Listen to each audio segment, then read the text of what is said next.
Dear students, हमारे देश के लिए यह अत्यंत गौरव का विषय है कि हमारे देश में प्राचीन काल में तक्षशिला और नालंदा जैसे विश्वविद्यालय स्थापित थे, जो कि अपने आप में शिक्षा के महान केंद्र थे।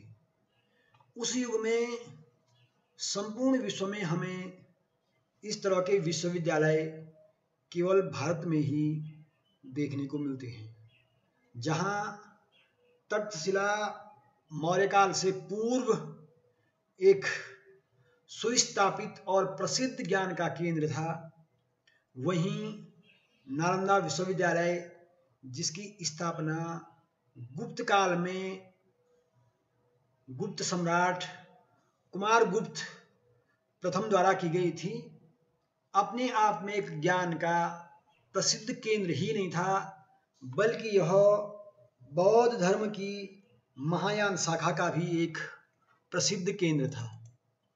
नालंदा विश्वविद्यालय, जैसे मैंने बताया कि इसकी स्थापना गुप्त सम्राट कुमारगुप्त प्रथम ने की थी।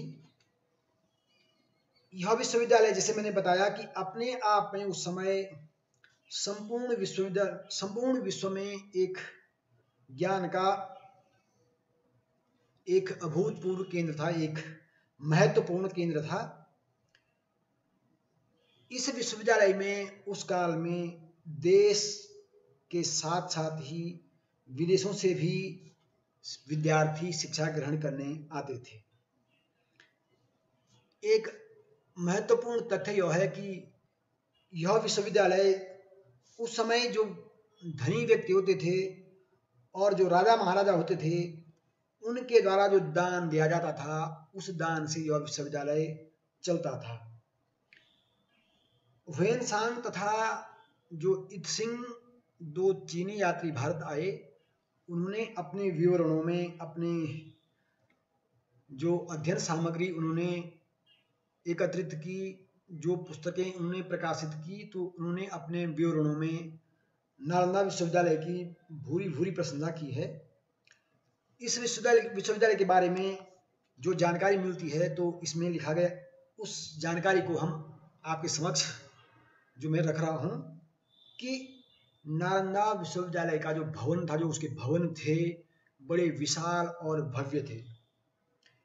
इस विश्वविद्यालय के अंतर्गत कम से कम 8 महाविद्यालय सम्मिलित थे, और इन महाविद्यालयों में से एक महाविद्यालय जो है, जो श्रीविजय साम्राज्य था उस समय दक्षिण पूर्व एशिया में, सुमात्रा जिसे हम कह सकते हैं, वहाँ का जो राजा था बालपुत्र देव, उसने एक महाविद्यालय की स्थापना नालंदा विश्वविद्यालय के अंतर्गत की थी। ह्वेनसांग अपने विवरणों में लिखता है कि यह विश्वविद्यालय ईंटों की एक विशाल दीवार के अंदर था। एक द्वार जो महाविद्यालय में खुलता था और जो मध्य के 8 भवनों से अलग खड़ा है, जो उसका एक भाग था। इसमें अत्यधिक सुसज्जित मीनार, परियों की भांति चोटी वाली पहाड़ियों की तरह जो स्तंभ थे, उनके द्वारा बनाया गया था। इसमें एक वेधशाला भी थी, जो एक प्रकार से धुंध जैसे में छुपी हुई नजर आती थी, इतनी ऊंची वह वेधशाला थी। साथ ही साथ इसके जो कमरे थे, वे आकाश से भी ऊंचे थे, अर्थात काफी ऊंचाई पर इसके वेधशाला के कमरे बने हुए थे। इसमें विश्वविद्यालय में जो पुरोहित थे, जो शिक्षक थे, उनके लिए जो निवास थे, उनके 4-4 मंजिलों के निवास उनके लिए बने हुए थे, निवास स्थान। रंगदार गुफाएं उसमें बनी हुई थी, और अलंकृत स्तंभ के साथ साथ ही जो चबूतरे भी विश्वविद्यालय में जगह जगह बने थे, वो भी अलंकृत थे। साथ ही साथ इस विश्वविद्यालय में ज्ञानार्जन हेतु 3 बड़े बड़े पुस्तकालय भी स्थापित थे, जिनके नाम थे रत्न सागर, रत्नोदधि और रत्नरंजक। लगभग 10,000 विद्यार्थी या 10,000 से भी अधिक विद्यार्थी और सभी विषयों के अध्यापक इस विश्वविद्यालय में अध्ययन और अध्यापन करते थे। विश्वविद्यालय में कोरिया, मंगोलिया, जापान, चीन, तिब्बत, लंका, तुखार और जो हम बेहतर भारत कहते हैं, जिसमें इंडोनेशिया का पोर्शन या जो अन्य उस समय भारत के उपनिवेश, या हम कह सकते हैं जहाँ भारतीय शासक शासन करते थे, उन सभी भागों से इस विश्वविद्यालय में विद्यार्थी अध्ययन करने हेतु आते थे।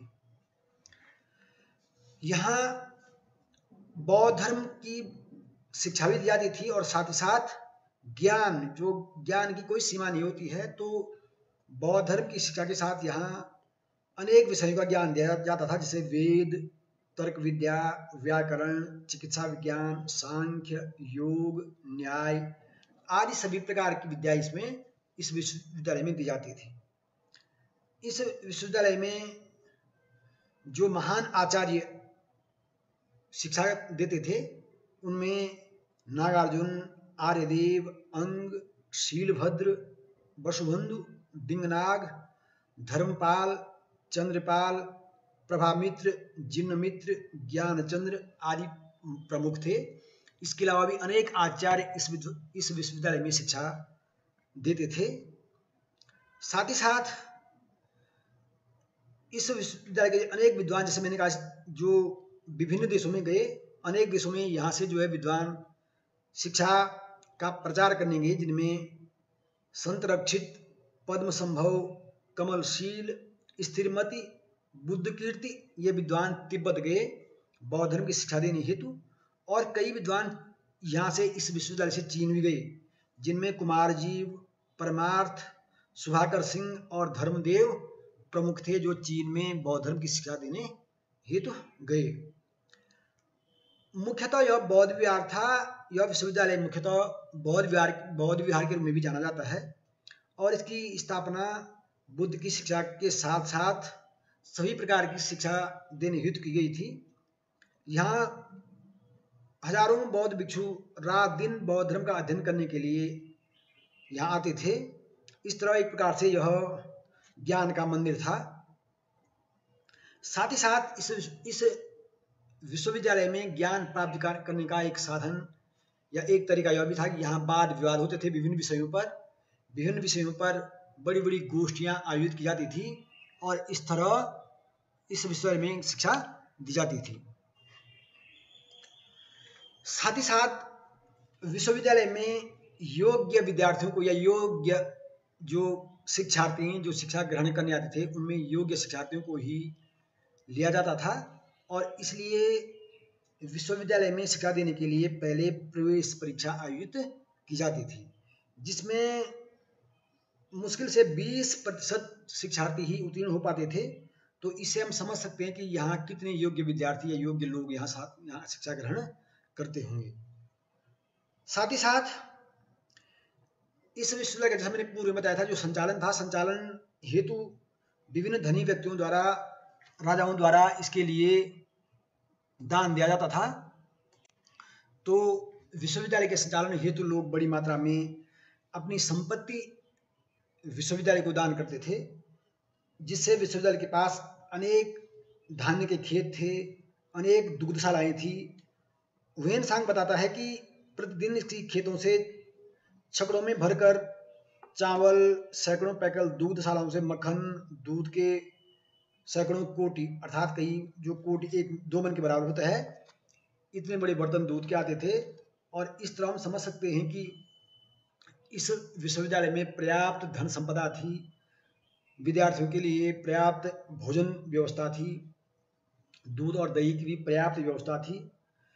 इस तरह हम समझ सकते हैं कि नालंदा विश्वविद्यालय एक निगमित संस्था बनी, एक निकाय, एक स्वायत्त शासी निकाय के रूप में कार्य करता था। और जैसे कि नालंदा से कई मोहरें प्राप्त हुई हैं, जिन पर कई लेख अंकित हैं, जैसे श्री नालंदा महाविहार, आर्य भिक्षु संघस्य, जिससे यह स्पष्ट होता है कि यह एक स्वतंत्र निकाय के रूप में कार्य करता था। इसकी जो एक संचालक परिषद होती थी, उसका जिक्र भी जो है अभिलेखों में मिलता है।